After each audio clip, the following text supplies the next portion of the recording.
Looking for a fast-charging, ultra-responsive stylus for your iPad? Meet the 2X Fast Charge Active Stylus Pen, designed for 2018 to 2025 Apple iPads. Take your creativity and productivity to the next level. Click the link in the video description to shop now on Amazon. Teacher jailed for grooming and abusing schoolboy after lying that he raped her. A teacher has been jailed after grooming and sexually abusing a teenage boy, then falsely claiming he raped her. Judith Evans, 33, was sentenced to 2 years in prison for a series of sexual offenses against the pupil and will be placed on the sex offender register for life. She was a teacher at Belfast Boys Model School in Northern Ireland when she built an inappropriate friendship with him, before going on to groom the youngster and sexually exploit him. Judge Patricia Smythe, who jailed Evans at Belfast Crown Court on Friday, said there had been close to 10,000 text messages exchanged between the teacher and pupil. She said the mother of two had basked in the boy, adolescent attraction towards her. The court heard that when police arrested her, Evans lied and said the schoolboy had threatened and raped her. Evans, of Elmwood Grove in Newtonabbey, initially denied charges against her, but later admitted to sexual communication with a child, meeting a child following sexual grooming, sexual activity with a child involving penetration, and possessing indecent images of the schoolboy. She also pleaded guilty to perverting the cause of justice. The offenses were committed between March 1 and May 17, 2024.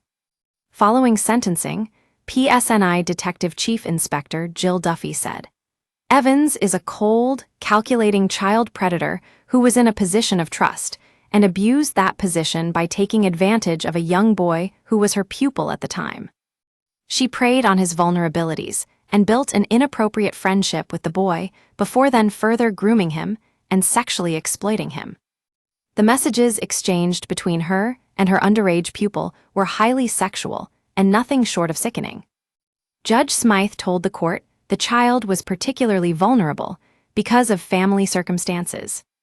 She gave him her email address and mobile phone number before they began texting. The judge said, from an early stage, the messages contained inappropriate sexual suggestions. She told the court that during the Easter holidays last year, she began sending sexual photos to the boy. She added, within a matter of weeks, the defendant was inviting the victim to meet her. The defendant met the victim on 2 occasions outside school where sexual activity occurred. She said on a 3rd occasion, the boy would not get into a car with Evans because it belonged to her husband and did not have blacked-out windows. The judge said there were references within text exchanges to sexual contact at school, but said this had not been proven. The court heard that Evans phoned the victim's mother on a regular basis to discuss his demeanor, and said she wanted to keep him after class for revision. The judge added, the mother recalled her son returning home looking disheveled on one occasion with his tie undone and his shirt buttons opened after apparently having stayed behind for revision. After the schoolboy's girlfriend found a text message on his phone, he admitted that he had cheated on her and said he wanted to run away and kill himself because he knew police would be involved. The court was told his father took him to hospital where he disclosed the sexual activity with his teacher. As well as alleging the boy raped and threatened her, she also claimed his father was connected to Northern Ireland's loyalist paramilitary group, the Ulster Defence Association. The judge said every aspect of that account was false. She added, there is no question that the defendant's behavior and the aftermath of the discovery of these offenses have had a profound effect on this young victim and his family.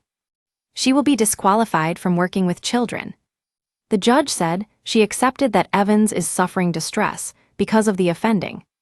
Speaking outside court, D.I. Duffy said the boy has suffered greatly with mental health struggles and had shown immense bravery to bring Evans to justice. She added, there is still a societal stigma surrounding male victims of abuse, especially that of a sexual nature. I hope today's court outcome will showcase that young boys are just as vulnerable and that there is no shame for them to carry. Suffering in silence is never the answer. Abuse is never the victim's fault. We will continue to work around the clock to bring child predators before the courts and would encourage anyone who may have been abused in a similar way to come forward. The passage of time doesn't matter. Child abuse cannot continue in Northern Ireland. We will do everything in our power to stop predators in their tracks and get victims the justice they deserve. If there are any young people out there who have been targeted and abused in a similar way, please come forward to us. We will help and support you. Get in touch with our news team by emailing us at webnews@metro.co.uk. For more stories like this, check our news page. Era. More urgent search for missing schoolgirl 15, last seen 4 days ago. Era. More inside Sarah Everard killer Wayne Couzens, life behind bars at Monster Mansion Jail. Era. More stalker hounded victim on social media after she visited garage where he worked. Never miss the biggest stories with breaking news alerts in your inbox. This site is protected by Ray CAPTCHA and the Google privacy policy and terms of service apply. Your information will be used in line with our privacy policy.